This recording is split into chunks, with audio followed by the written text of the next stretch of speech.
AFK Journey, and today, I talked about this in another video, but our free-to-play has actually done a mistake. We essentially had one of these pop-ups the other day on our account, and I thought I was on my main account, and I don't know if you guys have a free-to-play and a spender account in the same one, and you're in the middle of the night, you're doing your account, you just start, oh yeah, I'm gonna buy the 1200% bundle on my spender because it's an amazing deal, especially saving up these raid up letters and stuff. It was one similar to this, and yeah, it just so happens that I bought it before I realized what account I was on. So you'll notice I do not have the Rowan up the top corner, and I wish I could take it all back. Now, of course, that does mean our Rowan did get up to Mythic, but we still have an extra copy anyway, so it's like not quite impacting our progress just yet. But just know that if I do go to the trial, you'll see we haven't done anything else, but we do now have the VIP 3 because of that purchase. And my gosh, I really hate myself for this. So as far as free-to-play spender, it's still essentially free-to-play. I just made one really stupid mistake. So just getting that out of the way, first and foremost, we need to talk about the hero Odie, because we are on, I think, day 18 of our account, and we did manage to get Odie up to Mythic Plus, and I did want to take him up to Supreme just because I wanted to potentially get more Floribel copies. We gotta kind of see if I'm gonna go for any more on this account, because I don't know if I want to push her up to the top. But now we have the really awesome ability here for Odie to start executing enemies. Now we're gonna start working on our exclusive getting up to level 5, so he has a much better poison dart per second total, which is really good. But having Odie now very lethal is going to help us out. Of course, it's just more damage in general, but once this happens, everybody needs to do this. You need to stop building your Odie. Even going to Supreme is something on average you should not be doing, but what you should be doing is over here on the wish list, removing him from this list. Now there's a couple options you could go for. Of course, you want Coco on there. If you're using Antandra as your main tank on your account, that is an option. I'm actually going Thorn. I'm saying kind of forget the normal team. I'm going with something a little bit different since I also have Floribel. I'm actually going to add Kruger into my list because I want to get Kruger stronger. But again, on average, most people should probably be doing something like Antandra instead. You could go as Seth if you want to build Seth. He's just very good in a lot of game modes. Not like the best, but he's nowhere near bad. He's really solid, but he just falls into a category of this faction having so many heroes that you do want to build. But keep that in mind, it is time to stop building Odie. What it is also time to do is starting to really progress other heroes with your Dream Realm resources. One of them being Marilee. After you get your Odie to Mythic Plus, you need to start focusing on Marilee. Now, of course, we have her like you saw on our wish list, which is important to keep her on there. And her and Korin are two that you want to go for. Once you get Odie to Mythic Plus, you kind of want to transition over to buying her soul sigils in the Dream Store. Once you get her to Mythic Plus, still want to go back to Odie, I would then move on to a hero like Korin, because Korin and Marilee are very good boss damage dealers. Now Odie is too, but he falls out on a couple bosses where Marilee and Korin actually still thrive in, like Necro Draken and even some of the world bosses, the Primal Lords we've seen.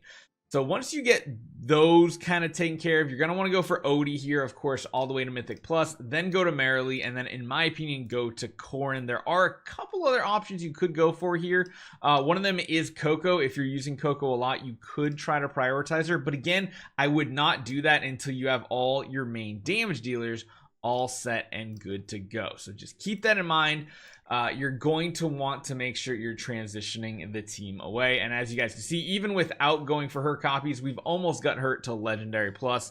Very close. A little ways away from on Marilee, and actually Korin's really close to getting Legendary Plus as well. Now Korin and Marilee really get stronger once you get them to Mythic Plus, which is why typically you actually don't use them until they get to Mythic Plus, because so much of their damage comes from their exclusive weapon. Without the exclusive weapon, their damage kind of falls off, and until you get them to Mythic Plus, you're still going to be better off using like your main damage dealers just because they can survive a little better.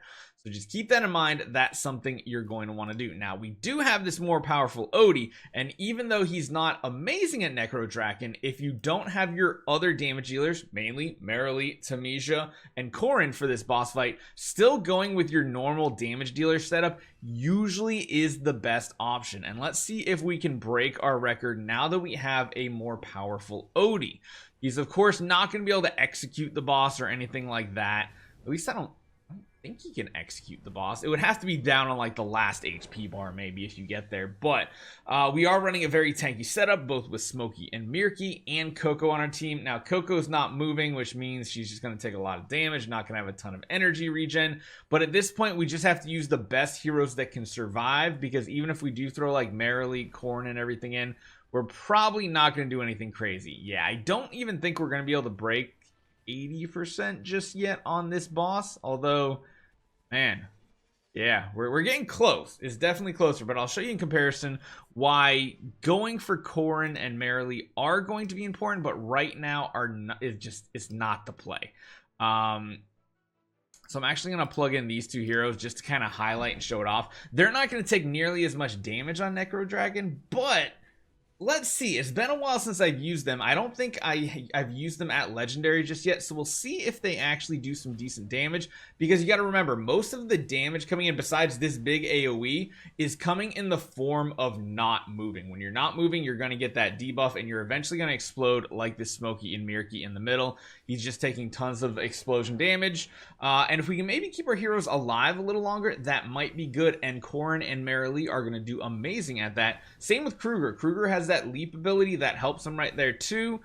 So they're kind of hanging on, whereas normally our Odie would have already been dead, it looks like, and Marilee and Korin are kind of sticking around, but I don't think it's going to be enough. No, having the less support heroes still ends up being kind of like a net negative for us, so keep that in mind. Even though you might see all the tier lists putting Korin and Marilee, especially in this battle here, as well as like Tamisha, most of them are not going to have the survivability, because honestly, this would probably be the type of team you'd be running right here with maybe, actually, yeah, you'd probably still be running Kruger too. This would probably be an average team that you would see set up for this. But again, if they're not strong enough, they're just going to melt and die, because if you only follow tier list, you'll probably put this team in. And it's probably not going to do great, just because I don't think they're going to be able to survive long enough. We'll see. Maybe I'm wrong, but this big AoE attack is the big one that really, really hurts. And Tamisha, this is the one game mode Tamisha is absolutely busted OP in, especially once she gets her exclusive, because then she can heal every second, which is really awesome. I mean, there's not a ton of damage going out. Granted, the one that is taking the most damage is definitely Odie, because he is not moving. Everybody else is moving, so they're not getting that huge amount of damage. Let's see if my theory holds true that going with just your strongest heroes still in the early game, especially as a free-to-play, is a better strategy. We're still 20% away. We don't have a healer. We're gonna start losing.